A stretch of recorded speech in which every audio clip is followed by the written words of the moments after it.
Imirimo irarimbanyije hubakwa ishuri ry'imyuga ari mu kagari ka Kimuna mu murenge wa Kivu w'akarere ka Nyaruguru. Ari ababyeyi, urubyiruko bavuga ko hari ibyo babyitezeho binagendanye ko muri uyu murenge nta shuri ry'imyuga ryahabaga. Felicien Gakindi ni umubyeyi utuye muri aka gace. Na Eric Nsengiyaremye akaba urubyiruko rwacikirije amashuri ageze mu mwaka wa 3 w'amashuri yisumbuye.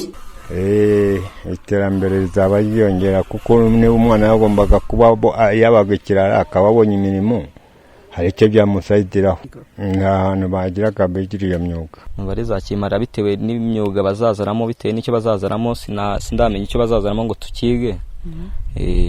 Bitewe n'icyo tuzigamo hari icyo ryamo. Iri shuri riri kubakwa n'umufatanyabikorwa Sayira Community Church. Perezida w'ihuriro ry'abafatanyabikorwa Jaff Pastor Kalisa Niseti avuga ko ibinego baba bafite ari ugushyira imbere umuturage. Papas intego umuturage bari centre ya byose. Bivuze rero ko ntabwo biguye kugira ngo ubwire kuri mukorera umuntu mudakorana. Hari umuhanga wavuze ngo ukora ibintu ntarimo ubundwanya. Umuyobozi w'akarere ka Nyaruguru Emmanuel mu Rwanda cyakavuga ko abazigira muri iri shuri icyambere bizaborohera ari ukwihangira imirimo. Mu bijyanye no kwihangira imirimo nabyo bizafasha. Nujya kureba urasanga mu mativeti menshi ibyo arimo yigisha ni ibijyanye no kubaka. Urumva nk'akarere k'icyaro ukari mu iterambere ni ngombwa.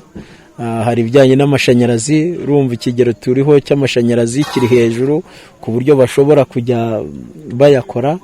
Akarere ka Nyaruguru hari imwe mu mirenge itagira ishuri ry'imyuga ariko yatangiye gutekerezwa ni nka Ruheru. Ubu muri aka karere bari mu cyumweru cyari abafatanyabikorwa icyarimwe n'umujyanama, kakaba kandi gafite abafatanyabikorwa 118. Tuje Nshimiyimana mu murenge wa Kivu w'akarere ka Nyaruguru.